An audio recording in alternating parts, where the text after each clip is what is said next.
તો એના ઓલા આવડશે બરાબર। ચાલો તો આપણે ચેપ્ટર નંબર 13 છે એની શરૂઆત કરીએ।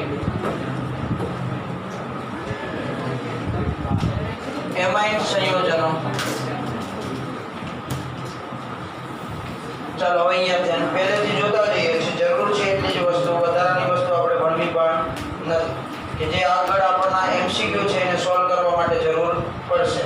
તો જોઈએ કે એમાઇન સંયોજનો છે એ એમોનિયાના વ્યુત્પન્નો છે કે હંમેશા જેટલા એમાઇન સંયોજનો આપણને મળ્યા છે આ ચેપ્ટરની અંદર ઉપયોગ કરીએ છીએ। ચલો હવે અંદર વહીવટ બંધ અહીંયા થયા। તો જેટલા એમાઇન સંયોજનોનો ઉપયોગ કરીએ છીએ બધા કેમાંથી બન્યા છે? એમોનિયામાંથી। એટલે એમોનિયાના શું છે? વ્યુત્પન્નો। તો આમ તો તમને 3 પ્રકારના મુખ્ય છે એ સંયોજનો જોવા મળે। કયા કયા? તો જો કે એમોનિયામાં રહેલા એક જ હાઇડ્રોજનનું જો વિસ્થાપન છે એ થતું હોય તો તમને આવા પ્રકારનું એમાઇન સંયોજન છે મળે। એ પછી ત્યાં બેન્ઝીન રિંગ પણ જોડાઈ શકે છે અથવા આલ્કાઇલ સમૂહ પણ હોઈ શકે બરાબર। ચાલો જો એ 2 હાઇડ્રોજન પરમાણુ છે એનું જો વિસ્થાપન થયેલું હોય તો તમને આવા પ્રકારનું એમાઇન સંયોજન છે મળી શકે। અને 3 હાઇડ્રોજન પરમાણુ છે જો એનું વિસ્થાપન થયેલું હોય તો તમને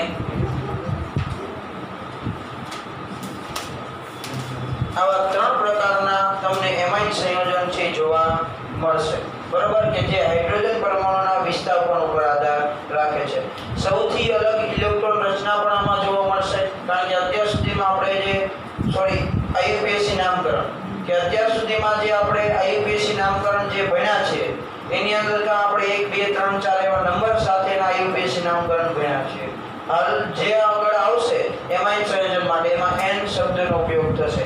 એટલે આપણા માટે મુશ્કેલી ત્યારે હશે કે એ n શબ્દનો ઉપયોગ કરી અને આઈયુપીએસસી નામ આપ્યા છે અને એના આધારે આપણે નક્કી કરવાનું છે કે પ્રાથમિક, દ્વિતીયક, તૃતીયક છે એ આપણને બંધારણ સમજાણા હશે તો ચોક્કસ આવડશે કે n નો મતલબ શું છે બરાબર છે।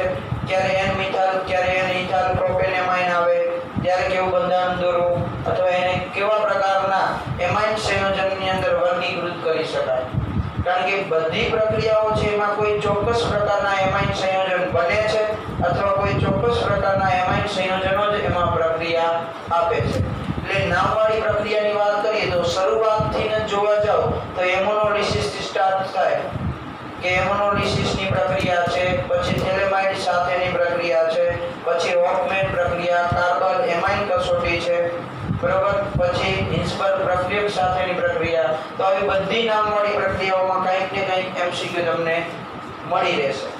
તો હવે આપણે જોવું છે કે મેઇન કે જેમાંથી એમસીક્યુ પૂછાય છે ને તમારા પેમ્પલેટ આપ્યો એમાં છેલ્લો પ્રશ્ન પણ હશે તો એની અંદર જોઈએ તો એમોનિયાનું બંધારણ કે જે આપણને એક પ્રશ્ન કે અંદર રહેલા નાઇટ્રોજન પરમાણુનું સંકરણ શું થાય એના માટે અને એની અંદર એની રચના કેવી છે એના માટે જરૂર પડશે। તો જો એમોનિયાના બંધારણની અંદર વાત કરીએ તો એમોનિયાની અંદર સંકરણ એ પણ કોનું? નાઇટ્રોજનનું। તો આ નાઇટ્રોજન પરમાણુ છે એનું સંકરણ તમને જોવા મળશે sp3 સંકરણ। અને જે તમે ધોરણ 11 માં ભણી ગયા છો કે જે આપણે સંકલન બોલતા તો કે નાઇટ્રોજન પરમાણુ બાહ્યતમ કક્ષામાં કેટલા ઇલેક્ટ્રોન હોય? 5 બરાબર, એની સાથે એક સંયોજકતાથી જોડાયેલા 3, 5 ને 3 8 20 ભાગ 0 ભાગ્યા 2 એટલે 4 મળ્યા। ચલો બોન્ડિંગ પેર કેટલી આપણી પાસે? 3। તો તમે ઇલેક્ટ્રોન પેર માઈનસ શું કરશો? બોન્ડિંગ પેર બરાબર, એટલે તમને કેટલા મળશે? 1 મળે। તો 1 મળે એટલે તમને મળ્યું શું? એક ઇલેક્ટ્રોન એટલે લોન પેરની સંખ્યા મળી 1। ચલો તો આપણી પાસે બોન્ડિંગ પેર 3 વત્તા 1। તો જો 3 વત્તા 0 હોય તો આકાર સમચતુષ્ફલકીય થાય। સંકલનના આધારે લખવા જાવ તો આકાર કેવો થશે? સમચતુષ્ફલકીય। પણ એની અંદર રહેલી એક જે લોન પેર ઇલેક્ટ્રોન છે એના લીધેનો આકાર છે કેવો થઈ જાય? બદલાઈ જાય એટલે બને કેવો? ત્રિકોણીય પિરામિડ બને। બરાબર. એટલે આની અંદર એમોનિયા છે એનું બંધન એની અંદર સંકરણ ભલે sp3 હોય એટલે સમચતુષ્ફલક આકાર થતો નથી, પણ એનો આકાર છે એ આકાર આપણને કેવો મળે? પિરામિડ જેવો, એટલે કે ત્રિકોણીય પિરામિડ. બરાબર. ચાલો પછી જોવા જઈએ તો એની સૌથી વિશિષ્ટ બાબત જેના આધારે આપણે ક્રમ ગોઠવવાના છે એને બેઝિકતાનો ક્રમ. કારણ કે એની બેઝિકતા છે એ કોના પર આધાર રાખે? તો કે તેમાં બે શું હોય? અબંધકારક ઇલેક્ટ્રોન હોય ને, બે શું હોય? અબંધકારક ઇલેક્ટ્રોન. અને યુગ્મની વાત કરું તો શું હોય? એક ઇલેક્ટ્રોન યુગ્મ હોય, જેના લીધે કેવો ગુણધર્મ ધરાવે? બેઝિક ગુણધર્મ ધરાવે. એટલે મેં તમને કીધેલું કે બધા ચેપ્ટરમાં ભૌતિક ગુણધર્મમાંથી દર વખતે એક પ્રશ્ન મળે છે. તો અત્યાર સુધી જે જોઈએ એમાં બધામાં એસિડિકતાનો ક્રમ આવ્યો. તો આની અંદર કોનો ક્રમ આવશે? બેઝિકતાનો ક્રમ આવશે. એટલે એકાદો ક્રમ જે પૂછાવાની વાત છે તો કા બેઝિકતાનો હશે કા એસિડિકતાનો છે. કારણ કે દ્વિધ્રુવીય ચાર્જ માત્રા તો ગયા વખતે પૂછી લીધી કે એના માટે કોની દ્વિધ્રુવીય ચાર્જ માત્રા સૌથી વધુ હોય. તો હવે આપણે આ ક્રમ છે એકાદા જોઈ જશું, પૂછી જાય તો આપણે કામ એક માર્ક માટે લાગી જાય. બરાબર. એટલે આવશે એટલે જોશું કે કોને કેવી રીતે ગોઠવવાના થાય છે. તો હવે એના બંધાણની વાત કરીએ તો જો એમોનિયાનું બંધાણ દર્શાવવા જાઉં તો એની અબંધકારક ઇલેક્ટ્રોન છે એની જે યુગ્મ છે એ ઉપરની દિશામાં હોય, પરિણામે એના સાથે જોડાયેલા ત્રણેય હાઇડ્રોજન પરમાણુ કઈ દિશામાં હોય? નીચેની દિશામાં હોય. અને આમ જો તમે બંધ કોણ જોવા જાઓ તો sp3 સંકરણ હોય એટલે બંધ કોણ તમને મળે 109.28 ડિગ્રી, પણ હાલની તમારી બુકની અંદર આપેલો છે એ પ્રમાણે 109.5 અંશ. બરાબર. પણ આ અબંધકારક ઇલેક્ટ્રોન યુગ્મના લીધે આ તમને મળવો જોઈએ 109.5 અંશનો, પણ એનાથી શું મળે છે? નાનો બંધ કોણ તમને મળે છે. રીઝન શું? અપાકર્ષણ. બરાબર. તો મિથાઇલ એમાઇનની વાત કરું તો મિથાઇલ એમાઇનની અંદર તમને આ બંધ કોણ છે એ 108 અંશનો છે એ તમને મળે છે. તો આની અંદર યાદ રાખવા જેવી બાબત કઈ? તો કે નાઇટ્રોજન પરમાણુનું સંકરણ, જે લગભગ તમારા પેમ્ફલેટનો 71મો પ્રશ્ન છે. બરાબર. અને એનો આકાર કે આવા પ્રકારનો આકાર છે તમને જોવા મળે છે. અને પછી મેં તમને કીધા સાચા ખોટા માટેના જે ટ્રુ ફોલ્સ વાળા એમસીક્યુ પૂછે છે તો એમાંથી તો આમાં કોઈ પણ વસ્તુ મૂકેલી હોય કે નાઇટ્રોજન પરમાણુ છે એમાં સંકરણ sp3 છે, પછી એવા બધા ઓપ્શનો લખ્યા હોય, ખોટા બનાવવા માટે તો ગમે એ વસ્તુ લખી શકે, તો એના માટે પણ એ કામ આવશે. તો હવે આપણે જોવું છે કે એમાઇન સંયોજન છે એનું વર્ગીકરણ. તો આ એમાઇન સંયોજનોનું વર્ગીકરણ કેટલી રીતે કરી શકાય, જે આપણા માટે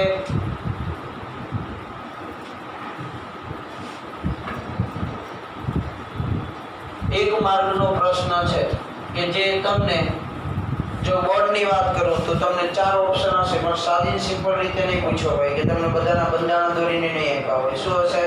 કા સામાન્ય નામ, કા એના આયુર્વેદી નામ, જેના આધારે તમારે નક્કી કરવાનું છે કે એનું વર્ગીકરણ કેવી રીતે કરાય. બરાબર. તો એનું વર્ગીકરણ છે મુખ્ય બે રીતે થાય.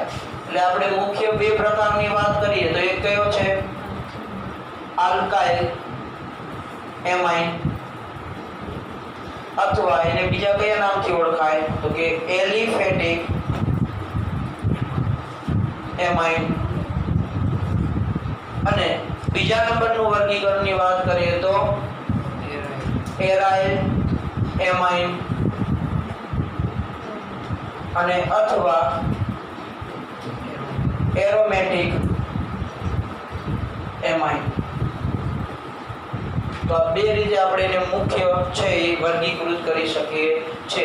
આની અંદર વાત કરીએ તો એનું સાદું ને સિમ્પલ બંધારણ આવા પ્રકારનું હોઈ શકે કે જેની અંદર અહીંયા હંમેશા R સમૂહ હોય. બરાબર. અને જ્યારે અહીંયા એરાઇલ એમાઇનની વાત કરીએ તો એની અંદર એક ઓછામાં ઓછી શું હોય? બેન્ઝીન ચક્ર હોય. એવું જરૂરી નથી બધા એની સાથે જોડાયેલા છે બધા બેન્ઝીન ચક્ર હોય. બરાબર. ઓછામાં ઓછું એક શું હશે? બેન્ઝીન ચક્ર જોવા મળશે. એ બધા કેમાં સમાવેશ થાય? એરોમેટિકની અંદર. ચાલો તો હવે મારે એનું વર્ગીકરણ મુખ્યત્વે બે રીતે કર્યું. હવે એનું વર્ગીકરણ કેટલા પ્રકારે થાય? 3 પ્રકારે થાય છે. એની અંદર આ બંનેનો સમાવેશ છે એરોમેટિક પણ આવી શકે અને એલિફેટિક એમાઇન પણ આવી શકે છે. તો એની અંદર પહેલું પ્રકારનું વર્ગીકરણ છે પ્રાથમિક એમાઇન.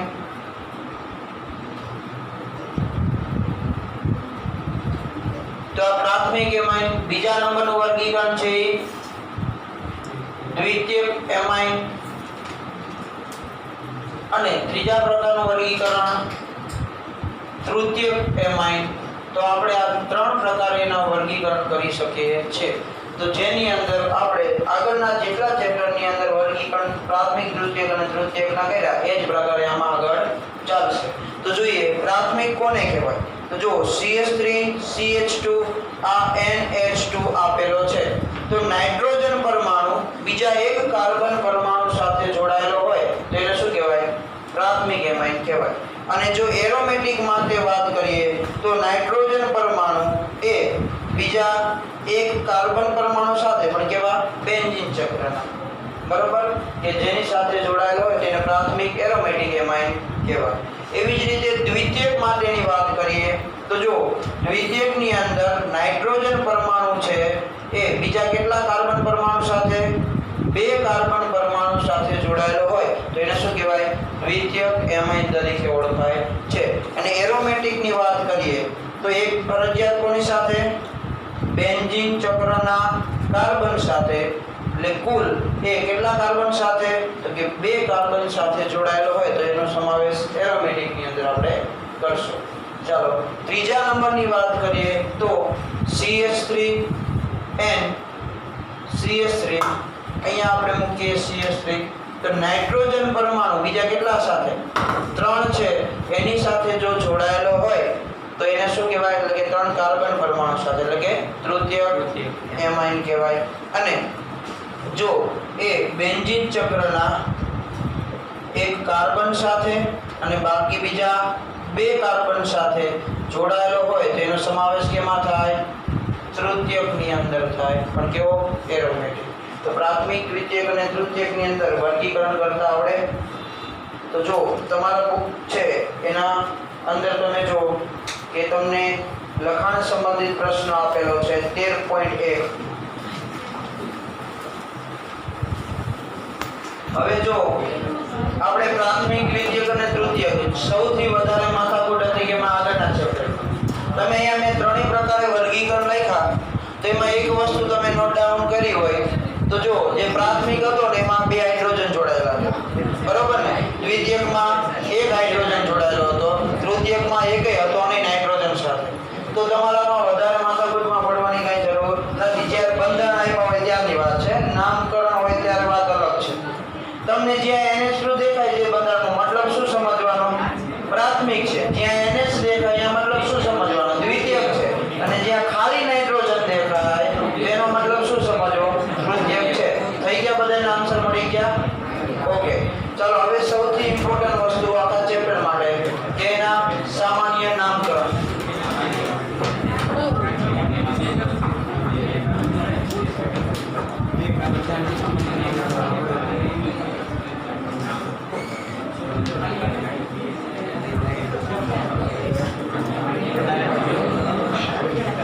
ચાલો હવે બધાનું ધ્યાન અહીંયા. હવે પછી જોઈ લેજો સરખાવી લેજો અહીંયા.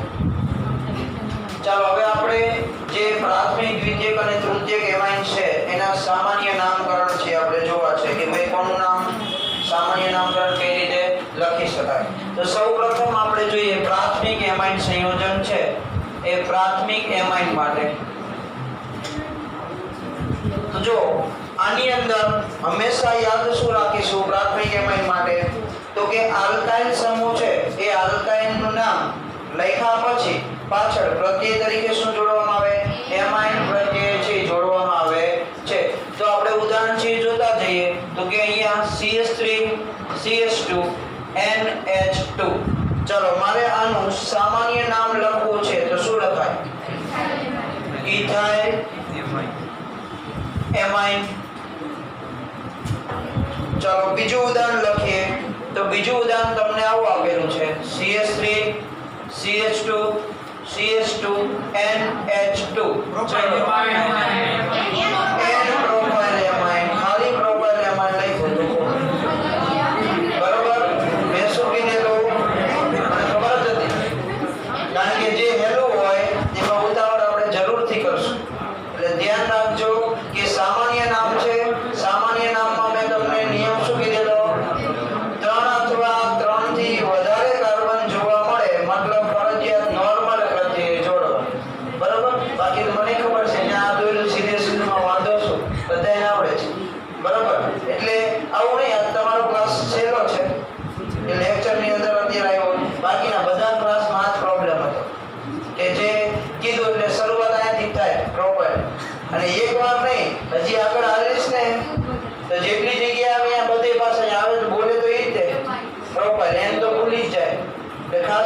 આપીશું આપણે કે ઉતાવળ નહીં કરીએ કે 3 અથવા 3 થી શું હોય વધારે કાર્બન હોય ત્યારે.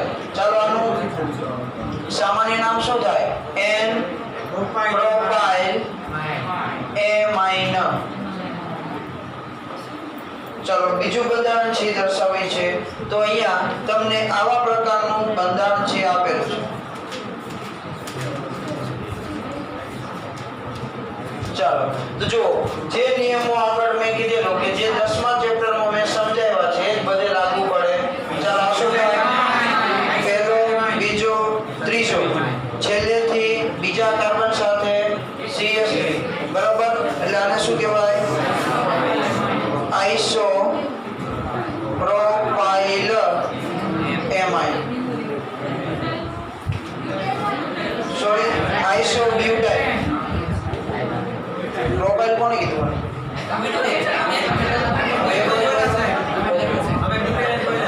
ચાલો આઇસો બ્યુટાઇલ એમાઇન. હવે ત્રીજું બંધારણ છે જોઈએ.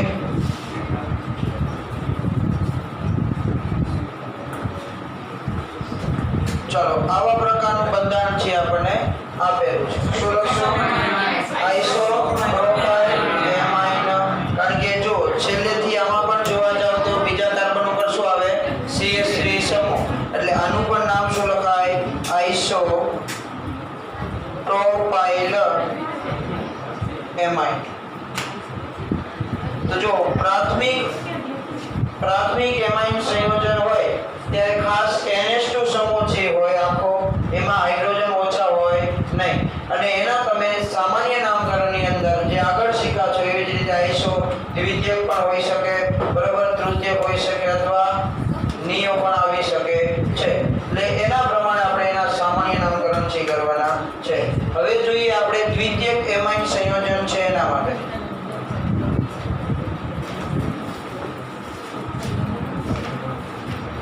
તો જો કે દ્વિતીયક એમાઇન સંયોજન હોય તો બે પ્રકારની કન્ડિશનો થાય. કારણ કે એની અંદર જે આલ્કાઇલ સમૂહ જોડાયેલા છે એની સંખ્યા કેટલી હોય? 2 હોય. તો એવું બની શકે કે બે આલ્કાઇલ સમૂહ કાં સરખા હોય અને કાં બે આલ્કાઇલ સમૂહ જુદા જુદા હોય. તો આ બંને માટે આપણે સામાન્ય નામકરણ છે એની અંદર પહેલા જોઈએ બે સમાન આલ્કાઇલ સમૂહ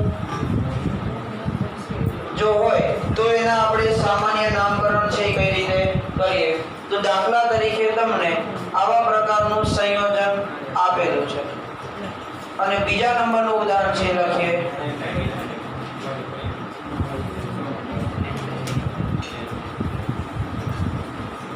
તો જો કે જ્યારે બે સમાન આલ્કાઇલ સમૂહ આપેલા હોય તો એના નામના પહેલા શું લખવામાં આવે છે? ડાઈ છે પૂર્વક લખવામાં આવે છે. તો આની અંદર જોઈએ તો અહીંયા બે કેવા છે? મિથાઇલ. હવે મને હમણાં કરું બીજે બોલો કે વધારે નાસ્તો કરી લીધો.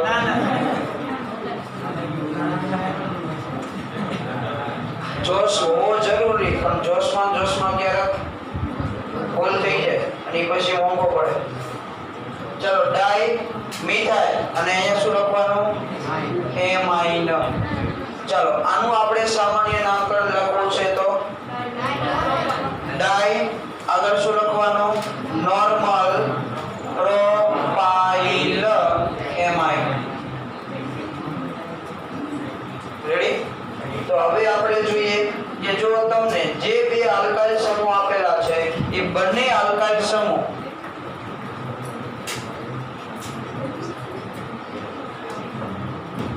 જો જુદા જુદા હોય તો એના નામકરણ છે કઈ રીતે કરવા. તો આપણે બે ઉદાહરણ લખીએ છીએ એના માટે. CH3NH, CH2 CH2 CH3 અને બીજું ઉદાહરણ લખીએ છીએ.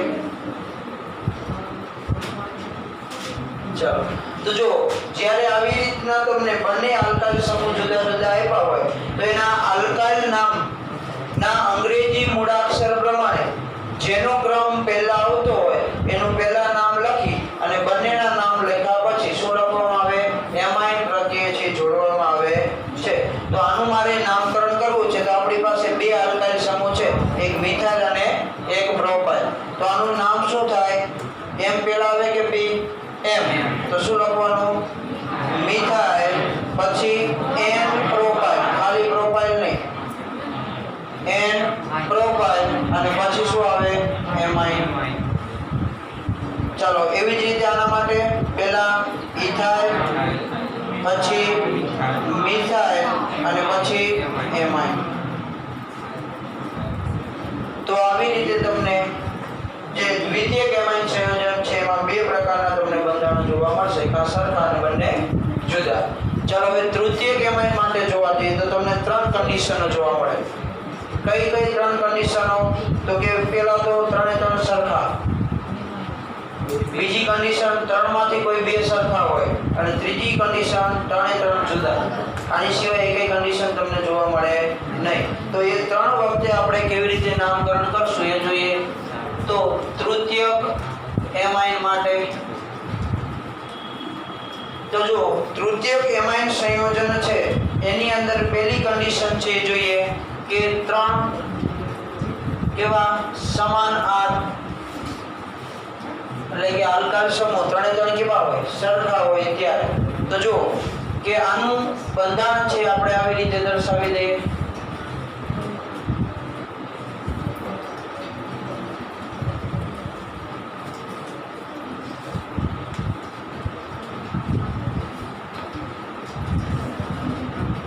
ચાલો રેડી, બે બંધારણો દર્શાવ્યા છે. તો જો અહીંયા બે સરખા હતા તો શું મૂકતા? ડાય.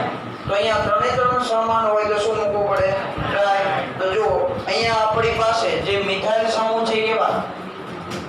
ત્રણે સરખા એટલે ટ્રાય મિથાઇલ. શું લખાય? એમાઇન. ચાલો આના માટે ટ્રાય ઇથાઇલ એમાઇન.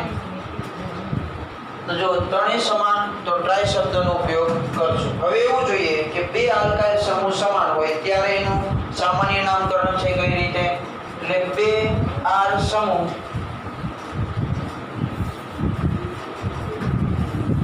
સમાન, બરોબર. તો બે ઉદાહરણો એના લખીએ છીએ. ઉદાહરણ તરીકે તમને આવું આપેલું છે CH3N CH3, અહીંયા CH2 CH2 CH3. ચાલો બીજા નંબરનું ઉદાહરણ લખીએ.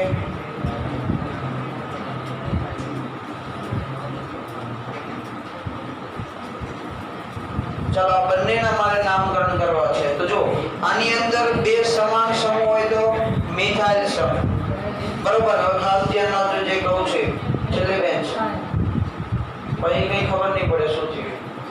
હવે જ્યારે આનું સામાન્ય નામકરણ કરો ત્યારે ધ્યાન રાખજો કે એબીસીડી નામ પ્રમાણે ગમે એનો વારો પહેલા આવતો હોય, પણ જેની આગળ ડાય પ્રત્યય લાગે એને હંમેશા પહેલા લખાય.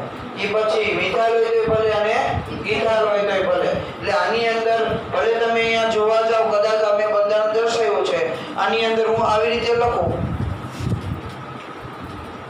કે અહીંયા CH3 મતલબ ઇથાઇલ થયા, બે મિથાઇલ થયા. તો આપણે તો એબીસીડી પ્રમાણે કેવી રીતે ગોઠવશું? ઇથાઇલ પહેલા પછી મિથાઇલ. પણ ધ્યાન રાખજો કે ડાય પ્રૂફ જ્યારે લગાડવામાં આવે ત્યારે એ મિથાઇલ હોય કે ઇથાઇલ હોય, જેની આગળ ડાય લાગે એને હંમેશા પહેલા લખવામાં આવે છે, બરોબર. એટલે આનું સામાન્ય નામકરણ છે આપણે લખીએ તો શું લખાય? ડાય મિથાઇલ પછી શું લખાય? ઇથાઇલ અને પછી એમાઇન. રેડી? ચાલો આની અંદર કોણ છે પહેલા? બે ઇથાઇલ સમૂહ સમાન, તો આમાં તો ઇથાઇલ પહેલા જ આવે એટલે ડાય ઇથાઇલ પછી શું લખાય? Methyl amine. રેડી? ચાલો છેલ્લી કન્ડિશન, ત્રણે ત્રણ કેવા? જુદા જુદા. તો ત્રણેય જુદા આર સમૂહ,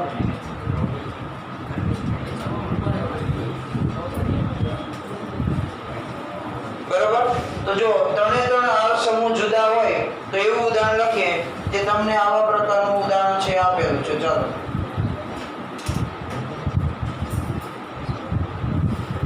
આપણે ત્રણે ત્રણ આર સમૂહ છે જુદા લખી નાખ્યા. તો આની અંદર એબીસીડી પ્રમાણે જેનું નામ નો પહેલો અક્ષર પહેલા આવે એને શું લખવાનું થાય? પહેલા. તો ચાલો શું લખાય આનું નામ? ઇથાઇલ મિથાઇલ નોર્મલ, પ્રોપાઇલ અને એમાઇન.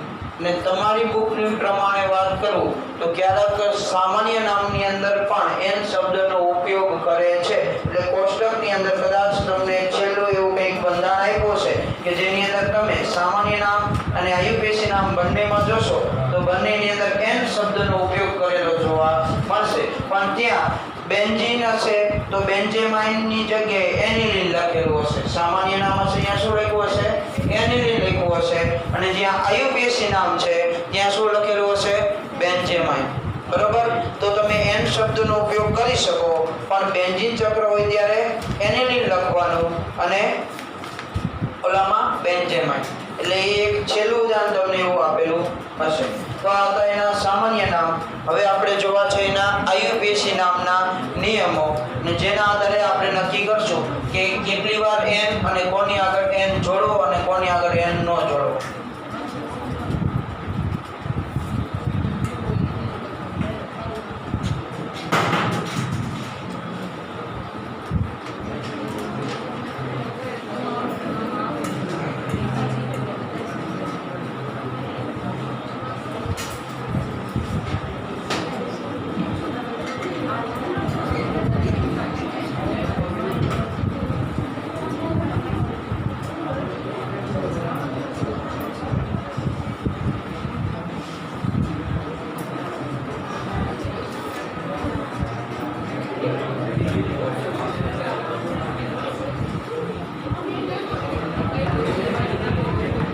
ચાલો હવે અહીંયા હવે આપણે જોવા છે એના આયુપીએસી નામ છે એના નિયમ.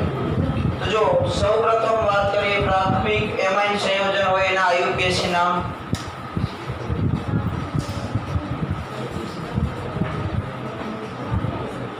કારણ કે પ્રાથમિક એમાઇન સંયોજન હોય તો એના આયુપીએસી નામ છે એ અલગ પડતા નથી. એ તો જે આપણે આયુપીએસી નામના નિયમો ભણ્યા છે એના જ આધારે થાય છે. જ્યાં દ્વિતીયક અને તૃતીયકના થોડાક આયુપીએસી નામ છે એના નિયમો અથવા આયુપીએસી નામ તમને જુદા મળે છે. તો આના માટેનો પહેલો નિયમ પ્રાથમિક એમાઇન માટેનો બરાબર મેં લખાવેલા છે એટલે બોલતો જજો. જરૂર પડે અહીંયા ઉદાહરણ લખીશ. તો જો કે જે એમિનો સમૂહ જોડાયેલી આલ્કેન શૃંખલા મળે એમાં આલ્કેન નામના ગુજરાતીમાં લખ્યું હોય તો અ દૂર કરવાનો અને ઇંગ્લિશ હોય તો ઈ દૂર કરી અને પાછળ શું જોઈન કરવામાં આવે છે? એમાઇન પ્રત્યય છે એ જોઈન કરવામાં આવે છે. ઉદાહરણ તરીકે મિથાઇલ વત્તા એમાઇન તો મિથેન એમાઇન. બરોબર? ઇથાઇલ વત્તા એમાઇન તો ઇથેન એમાઇન અને બેન્ઝાઇલ વત્તા એમાઇન તો બેન્ઝેન એમાઇન. આ એની સાદી અને સિમ્પલ આલ્કેન શૃંખલા છે એના નામ છે.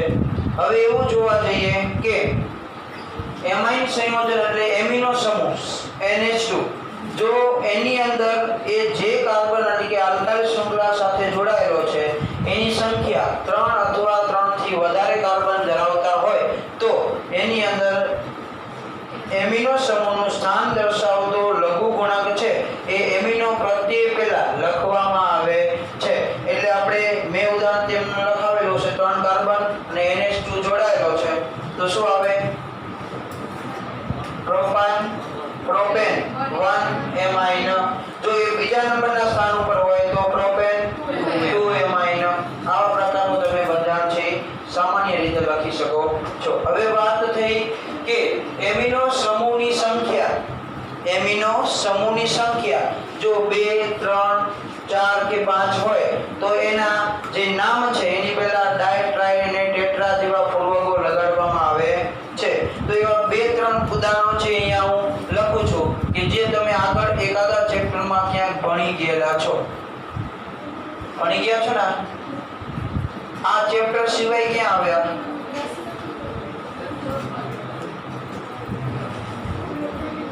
આ ચેપ્ટર સિવાય હું જે અત્યારે દર્શાવું છું તમને ક્યાં જોવા મળ્યા છે? મને ખાલી ચેપ્ટરનું નામ કહો. આ બંધારણ આ જ બંધારણ કોપી પેસ્ટ કઈ આગુ પાછું નહીં. એક કાર્બન આગુ પાછું નહીં.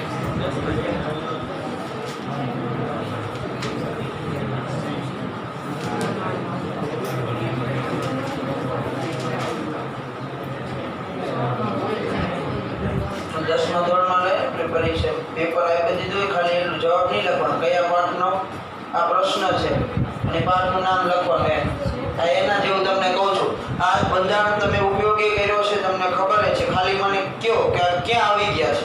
13મું ચેપ્ટરને બાદ કરવાનું, પછી ક્યાં આજ કોપી પેસ્ટ. ચેપ્ટર નંબર 9 આ તમે બંનેને લિગેન્ડ તરીકે ઉપયોગ કરેલો. EN અને EN ગયા હતા અને BN, બરાબર ને? તો ત્યાં તમે એનાનો ઉપયોગ કરેલો છે. તો આના IUPAC નામકરણ કરવા હોય તો જો કે અહીંયા પહેલો નંબર, અહીંયા બીજો નંબર, એટલે આપણે આનું નામ લખેલું ઇથેન, પછી શું આવે 1 2 અને આગળ શું લખાય ડાઇએમાઇન. ચાલો આનું નામ પહેલો નંબર, બીજો અને ત્રીજો, તો શું લખાય પ્રોપેન 1 2 3 ડાઇએમાઇન. ચાલો આનું નામ શું થાય? પહેલો નંબર, બીજો, ત્રીજો, ચોથો, પાંચમો અને છઠ્ઠો, તો શું લખાય હેક્ઝેન 1 6 ડાઇએમાઇન. તો એ એમાઇન સંયોજન છે, એની સંખ્યા અને એને કેટલામો નંબર મળે છે એ તમે આવી રીતે દર્શાવવાનું થાય. તો પ્રાથમિક માટે આપણે આટલી જ વસ્તુ છે યાદ રાખવાની હતી. હવે વાત કરીએ તો દ્વિતીયક અને તૃતીયક એમાઇન સંયોજન છે એના આપણે શું કરવા છે? નામકરણ છે જોવાના છે કે ક્યારે કેના માટે અને કેવી રીતે લખી શકાય. તો દ્વિતીયક માટેના પહેલા ઉદાહરણ જોઈએ અને પછી વાત કરીએ તૃતીયક માટેના કે તૃતીયક માટે કેવી રીતે લખી શકાય. બરોબર? ચાલો તો બે ભાગની અંદર જેટલા ઉદાહરણ શક્ય બનશે એટલા જોશું. તો અહીંયા આપણે જે દર્શાવીએ છીએ દ્વિતીયક માટે, તો જો હંમેશા આની અંદર આપણે ધોરણ 11 માંથી ભણીને આવ્યા છીએ કે હંમેશા નંબર છે ને કાર્બનને આપવામાં આવે, ત્યારે બીજા પરમાણુને નંબર આપી શકાતો નથી. એટલા માટે અહીંયા જે નાઇટ્રોજન છે એના હાઇડ્રોજનનું વિસ્થાપન જે આલ્કાઇલ સમૂહ વડે અથવા હેલાઇડ સમૂહ વડે થયા છે એને તમે નંબર આપી શકશો નહીં મુખ્ય શૃંખલા નક્કી કર્યા પછી. તો એના વિસ્થાપિતોને n શબ્દ વડે દર્શાવવામાં આવે છે. પણ કેવો n? Capital n. Small n લખશો તો પાછું ખોટું, કારણ કે નોર્મલ થઈ જાય. તો આપણે ઉદાહરણો છે જોતા જઈએ. તો દાખલા તરીકે તમને આવા પ્રકારનું ઉદાહરણ છે આપેલું છે. તો પ્રશ્ન કે આની અંદરથી બંને આલ્કાઇલ સમૂહ કેવા છે? સમાન. તો આની અંદર તમારે પહેલો નંબર કોને આપો? ગમે એને આપી શકો. એટલે આમાં મુખ્ય શૃંખલા તરીકે ગમે એકને લઈ શકો, બીજાને હંમેશા શું લેવું પડે? વિસ્થાપિત તરીકે એટલે ગૌણ તરીકે લેવા પડે. ચાલો આ n સાથે કેટલા સમૂહ જોડાયેલા? 1. તો અહીંયા શું લખાય? n મિથાઇલ અને શું લખાય? મિથેને માઇન. રેડી? ચાલો એવી જ રીતે બીજું ઉદાહરણ જોઈએ કે તમને આવી રીતનું સંયોજન આપેલું છે.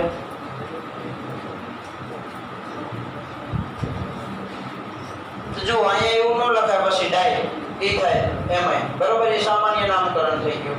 તો આની અંદર એ બંને સમૂહ કેવા છે? સમાન. તો અહીંયા પહેલો નંબર, બીજો નંબર સારું લાગે એને આપી શકો. તો હવે જો અહીંયા આને નંબર મળે નહીં, તો એને હંમેશા કેમાં દર્શાવવાનું? વિસ્થાપિત તરીકે. તો n શું લખાય? ઇથાઇલ. પછી ઇથેને માઇન. રેડી? ચાલો હવે એવું જોઈએ બંને અલગ અલગ છે. તો આની અંદર તમને CH3 CH2 અહીંયા NH CH2 CH2 CH3 આપ્યા છે. તો આની અંદર કોને મારે વિસ્થાપિત તરીકે લખવું અને કોને મુખ્ય ગણવું? તો જે નિયમ આગળ ભણ્યા થાય છે કે મોટા મોટી શૃંખલા હોવી જોઈએ. ચાલો કોની મોટા મોટી શૃંખલા થાય? તો કે અહીંયા પહેલો, બીજો અને આ ત્રીજો નંબર. તો શું લખાય? n ethyl. શું લખાય? પ્રોપેને માઇન. રેડી? હવે આવા પ્રકારનું બંધારણ જોઈએ કે ચાલો બેન્ઝીન ચક્ર આપેલું છે. અહીંયા તમને NH CH2 CH3 આવા પ્રકારનું સંયોજન. આ પણ દ્વિતીયક એમાઇન છે ને. તો આનું મારે નામકરણ કરવું છે. તો નિયમ શું? મોટા મોટી શૃંખલા હોવી જોઈએ. છે કઈ? બેન્ઝીન રિંગ કેટલા કાર્બન 6 કાર્બન છે તો એ આપણા માટે મુખ્ય શૃંખલા થઈ તો અહીંયા શું લખાય n ઇથાઇલ પછી બેન્ઝેનેમાઇન બરોબર ને તો આવી રીતે તમે દ્વિતીયક હોય ત્યારે યાદ રાખજો કે જે આઈયુપીએસસી નામકરણ ઉપરથી મેં કીધું ને કે પ્રાથમિક દ્વિતીયક તૃતીયક નક્કી કરવો હોય તો આટલું સાદું સિમ્પલ યાદ રાખવાનું જેમાં એક n આવે ને દ્વિતીયક હોય જેમાં બે n દેખાય એ તૃતીયક હોય અને જેમાં એક n દેખાય જ નહીં એ પ્રાથમિક હોય આટલું યાદ રહેશે ને 3 n ક્યારે બને નહીં એક તો મુખ્ય શૃંખલા લેવાની થાય તો હવે આપણે તૃતીયક માટે છે જોઈએ તો જો તૃતીયકની અંદર કેટલી કન્ડિશનો બને તો જો પહેલું બંધારણ લઉં છું એમાં નાઇટ્રોજન સાથે જોડાયેલા 3 એ 3 આલ્કાઇલ સમૂહ સમાન છે પહેલી કન્ડિશન આવી 3 એ 3 આલ્કાઇલ સમૂહ સમાન છે તો જો 3 એ 3 સમાન છે કોઈ એકને તો મારે શું બનાવવી પડશે મુખ્ય શૃંખલા છે બનાવવી પડશે તો મેં અહીંયા આને એક મુખ્ય શૃંખલા બનાવી તો આનું મારે આઈયુપીએસસી નામકરણ છે એ કરવું છે તો જો બે વિસ્થાપિતો મળ્યા અને બંને કેવા સમાન તો લખાય શું NN ડાઈ ઇથાઇલ શું લખાય ઇથેનેમાઇન રેડી ઓકે ચાલો પછી જોઈએ કેવું બને બે સરખા અને ત્રીજો નંબરનો જુદું તો એની અંદર તમને આવા પ્રકારનું સંયોજન આપેલું છે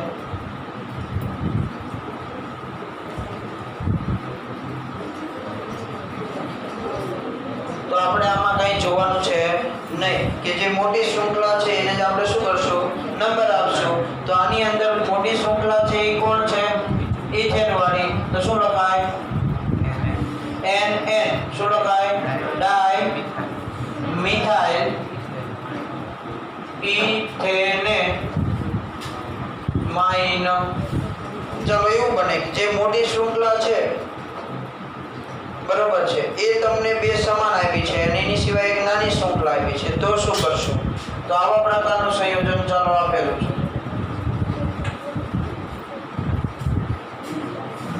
અહીંયા તમને CH3 જોડીને આપ્યા છે તો તમારે શું કરવું પડે બે મોટી શૃંખલા છે બેમાંથી એકને મુખ્ય શૃંખલા એટલે કે શાખા બનાવવી પડે તો જો આનું તમે આઈયુપીએસસી નામકરણ કરો તો લખવું શું પડે n પહેલા ઇથાઇલ આવે ABCD પ્રમાણે પછી n મિથાઇલ અને પછી શું આવે ઇથેનેમાઇન રેડી તો આવી રીતે તમે એના આઈયુપીએસસી નામકરણ છે કરી શકો છો તો આપણે આઈયુપીએસસી નામકરણ છે એ આપણે પૂરા કરી 10 મિનિટની વાત છે એટલે પ્રક્રિયા છે એની શરૂઆત કરીએ કે જે મેં તમને પરિવર્તન કીધું હતું તમારે જીની એક્ઝામમાં પણ પૂછાઈ ગયું નાઇટ્રોબેન્ઝીન છે એમાંથી શરૂઆત કરવાની હતી ને આપણે પ્રક્રિયા કદાચ અમુકને આવ્યો હશે અમુકને નહીં હોય તો એ આપણે પહેલી પ્રક્રિયા છે જોઈએ કે નાઇટ્રો સંયોજનમાંથી એનિલિન છે અથવા એમાઇન સંયોજન છે એની બનાવટ કોના દ્વારા રિડક્શન દ્વારા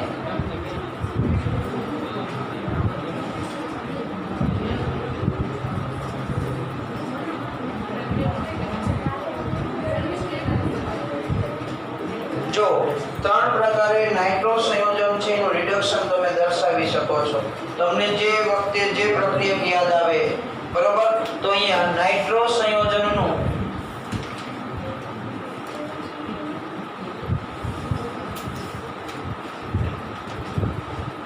રિડક્શન દ્વારા આપણે એમાઇન સંયોજન બનાવો છે ખાસ આપણે એ યાદ રાખીશું કે કઈ પ્રક્રિયા દ્વારા કેવા પ્રકારનો એમાઇન મળે પ્રાથમિક કેમાંથી મળે દ્વિતીયક કેમાંથી અને જ્યારે પ્રક્રિયા સમજશું એની રાસાયણિક પ્રક્રિયા તો કેમાં પ્રાથમિક એમાઇન પ્રક્રિયા આપે કેમાં દ્વિતીયક એમાઇન આપે કેમાં તૃતીયક એમાઇન આપે આ બાબત છે ખાસ પ્રક્રિયા માટે યાદ રાખશો તો જો નાઇટ્રો સંયોજન છે એની તમે પ્રક્રિયા NiPT અથવા PD જેવી ધાતુઓની હાજરીમાં હાઇડ્રોજન વાયુ પસાર કરો તો તમને શું મળે છે એમાઇન સંયોજન મળે છે અથવા તમે કોઈ Fe અને HCl ના મિશ્રણ સાથે નાઇટ્રો સંયોજનનું રિડક્શન પ્રક્રિયા પ્રક્રિયા કરો તો પણ તમને શું મળે છે? એમાઇન સંયોજન મળે છે. તો એની અંદર પહેલી પ્રક્રિયા છે આપણે લખીએ કે અહીંયા હું નાઇટ્રો સંયોજન દર્શાવું છું એટલે નાઇટ્રોબેન્ઝીન લીધું. આની પ્રક્રિયા છે એ હું હાઇડ્રોજન વાયુ પસાર કરવાનો છે એટલે H2PD બરોબર છે એની હાજરીમાં પ્રક્રિયા કરીએ. પણ આ કેવો જોશે? ઇથેનોલિક. ચલો કેટલા કાર્બનની હાઇડ્રોજનની જરૂર પડશે? 6 હાઇડ્રોજન છે એની આપણે આની અંદર જરૂર પડશે. તો આ 6 હાઇડ્રોજન છે કઈ જગ્યાએ વપરાય છે? તો અહીંયા જો કેટલા ઓક્સિજન? 2 ઓક્સિજન. અને આ 2 ઓક્સિજન સાથે કેટલા હાઇડ્રોજન? 4 હાઇડ્રોજન જોડાય મતલબ 2 મોલ શું મળે? H2O મળે. બાકી વધેલા 2 હાઇડ્રોજન ક્યાં જોડાશે? નાઇટ્રોજન સાથે. એટલે એનું રૂપાંતર કેમાં થાય? એનિલિન ની અંદર થાય. એટલે બેન્ઝીન રિંગ ઉપર શું આવશે? NH2. એટલે આ છે પ્રક્રિયા. ઓકે ચલો તો આ તમને એક નાઇટ્રોબેન્ઝીન સાથેની પ્રક્રિયાથી મળ્યું. તમે કદાચ આ કોઈ આલ્કાઇલ નાઇટ્રો આલ્કેટ સંયોજન લ્યો તો એની અંદરથી પણ આ જ પ્રક્રિયા દ્વારા તમને શું મળે છે? એમાઇન સંયોજન મળે છે. ચલો આની અંદરથી પણ શું થશે? 2 ઓક્સિજન અને 4 હાઇડ્રોજન એટલે શું મળશે તમને? 2 મોલ H2O તમને મળશે. ચલો જ્યાં નાઇટ્રોજન છે ત્યાં શું જોડાય? 2 હાઇડ્રોજન જોડાશે તો CH3 CH2 અહીંયા શું બનશે? NH2. આપણે આ પ્રક્રિયાની અંદર વચ્ચેના પ્રક્રિયકો છે ને યાદ રાખવાના છે, બીજું નહીં. રિડક્શન કરતા તો હવે તમને ખબર પડી કે કેવી રીતે આવે છે, પણ કયા પ્રક્રિયકનો ઉપયોગ કરી અને રિડક્શન થાય? કારણ કે એમાં તો તમને પ્રશ્ન ઉપર પ્રક્રિયા આપી આમાંથી આ બનાવવા માટે નીચેનામાંથી કયા પ્રક્રિયકનો ઉપયોગ કરશો તો એ યાદ રાખવાનું છે.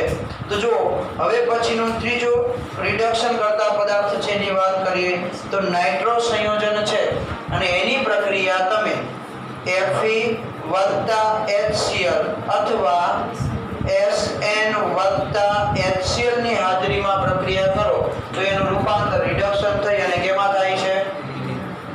એનિલિન ની અંદર થાય છે. અને આની અંદરથી ખાસ યાદ રાખવા જેવી બાબત એ કે આની અંદરથી સૌથી ઉદ્યોગમાં પહેલી પસંદગી Fe HCl ની કરવામાં આવે છે. એટલે આ બધી જ વસ્તુઓ છે તમને ઓપ્શનમાં આપી હશે પણ પ્રશ્ન આવો હશે ઉપલા અત્યારે રિસર્ચ નથી એટલે વાતો કરવાની ન હોય બરાબર ને?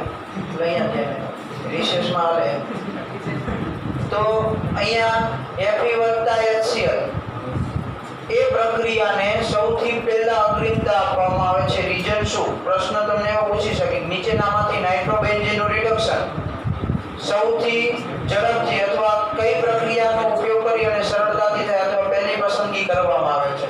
તો આપણને બધા યાદ છે પણ એ ખબર હોવી જોઈએ કે Fe HCl છે એની પસંદગી પહેલા. રીઝન શું? તો કે Fe છે લોખંડના ભંગારમાંથી તમને મળી રહે. આ પ્રક્રિયા છે એ HCl છે એની સાથે કરવામાં આવે એટલે જ્યારે આ બંને Fe અને HCl ને ભેગા કરવામાં આવે છે ત્યારે પ્રક્રિયા થઈ અને તમને FeCl2 મળે છે. શું મળે છે? FeCl2. અને આ FeCl2 નું જળ વિભાજન જ્યારે કરવામાં આવે ત્યારે તમને શું મળે? HCl મળે છે. એટલા માટે આ પ્રક્રિયા છે એ શરૂઆત કરીએ ત્યારે અંદર થોડાક એવા પ્રમાણમાં તમે HCl ઉમેરી દો પછી તમારે HCl ઉમેરવાની જરૂર પડે નહીં કારણ કે આમાંથી ઓટોમેટિક HCl બન્યા રાખે અને આ પ્રક્રિયા આગળ વધ્યા રાખે. એટલા માટે આ પ્રક્રિયા છે એની અંદર Fe અને HCl છે એને અગ્રિમતા આપવામાં આવે છે. તો આની ઉપરથી તમને એક પરિવર્તન પૂછેલું છે તમારા બુકની અંદર 13.1 નંબરનું લખાણ સંબંધિત પ્રશ્ન જોવો. 13.1 જોયો ને? તો 13.3 જોવો. 13.3 એનો પહેલો જ પ્રશ્ન તમને જે આપેલો છે કે નીચેનું પરિવર્તન આપો. બરોબર? જે તમે JEE માં પૂછી ગયું છે એ જ પ્રકારનું કંઈક છે. બરોબર? તો થઈ જશે બધાથી? ઓકે બંને પ્રક્રિયા જોઈ લ્યો. ચાલો આજે આપણે અહીંયા સુધી રાખીએ છીએ.